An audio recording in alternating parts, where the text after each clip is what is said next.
suis Nesrine Selami, je suis architecte en intelligence artificielle.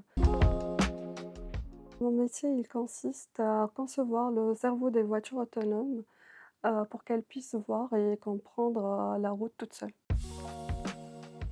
Bah, j'ai fait des études d'ingé en Tunisie, ensuite, je suis venue, ici en France, pour faire mon stage de fin d'études, au CEA. Et après, j'ai décidé d'approfondir mes connaissances en faisant une année supplémentaire de master. Je l'ai fait à Centrale Marseille. Et après, j'ai commencé mon parcours professionnel où j'ai pu travailler en tant qu'ingénieur de vision par ordinateur, deep learning et machine learning, dans l'automobile, euh, également aussi dans l'automobile, le ferroviaire et la santé. Et avant de revenir à l'automobile encore une fois chez Valeo.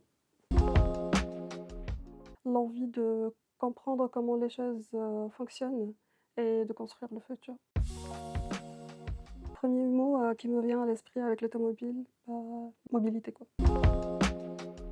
Si mon métier était un super pouvoir, ça serait la clairvoyance et donner la vue aux voitures pour qu'elles puissent comprendre, voir et comprendre le monde comme nous.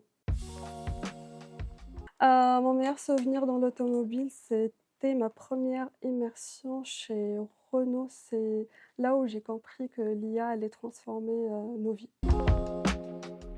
Le stéréotype que je déteste le plus dans mon métier, c'est le fait que l'IA va nous remplacer, mais en réalité, elle est là juste pour nous assister. Je l'utilise pour m'aider à coder, pour coder plus vite. Ça me rend beaucoup plus efficace, je gagne plus de temps.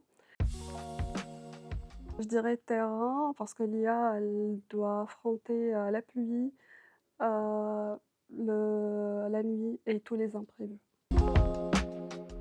Bah, les deux, mais rien ne vaut la route. Fiabilité, parce qu'en sécurité routière, ça pardonne pas. On n'a pas le droit à l'erreur.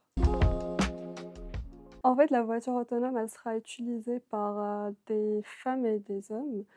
Et du coup, pour moi, il est logique que l'équipe qui la conçoit ressemble à celles qui vont l'utiliser.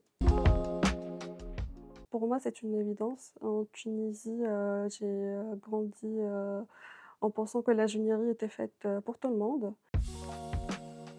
France, l'automobile, c'est pas seulement de la mécanique, c'est du logiciel, c'est de l'IA. Et si t'aimes la tech, c'est ici où on construit le futur. J'adore les femmes qui osent entreprendre, les femmes entrepreneuses. Par exemple, Huda Kattan ou Amy Smail, elles ont eu le courage de rebondir après un échec et créer leur propre empire.